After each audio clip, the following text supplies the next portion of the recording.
மேலே போனாங்களாம், பாலை ஊற்றுனாங்களாம், வந்தாங்களாம், கடை தெருவுக்கு போனாங்களாம்.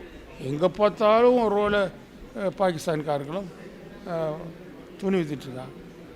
ஏங்க இதே சொல்லிகிட்ருக்கீங்க? வாங்காதீங்க. அவர் பாகிஸ்தான்காரனோ அல்லது வங்காளியோ அல்லது மற்ற இனத்தவர்களோ ஏதாவது போட்டாங்கன்னா வாங்காதீங்க.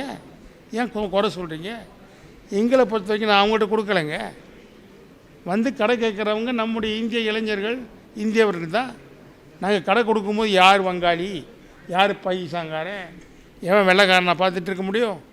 கடையை கொடுக்கின்றார்கள், அவரும் கஷ்டப்பட்டு கடை கொடுக்கின்றார்கள். பேசுகிறவங்க பேசலாம். ஏன் போய் வாங்குறீங்க?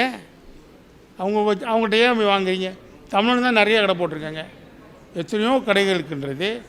100 அவ்வளோ கடைகளை வந்து ஒரு 10 பேர் போட்டிருக்க கடை தான் உங்களுக்கு கண்ணுக்கு தெரியுதா? அது ஒரு குறையா? அது ஒரு குற்றமா? அப்போ அந்த கடை விட்டு போக சொல்கிறீங்களா? யார் கடையை எடுத்தவர்களோ அல்லது இப்பொழுது வியாபாரம் செய்தவர்களோ குறைய சொல்லியே. அவங்க அடுத்த வருஷம் எங்கள்கிட்ட இப்பயே சொல்லிட்டு போகிறாங்க, கொடுத்து அதே கடையை எங்கள்கிட்ட கொடுத்துருங்கன்னு. இதுக்கெல்லாம் நாங்கள் பயப்பட மாட்டோம். இதெல்லாம் எங்கள் வேலை இல்லை.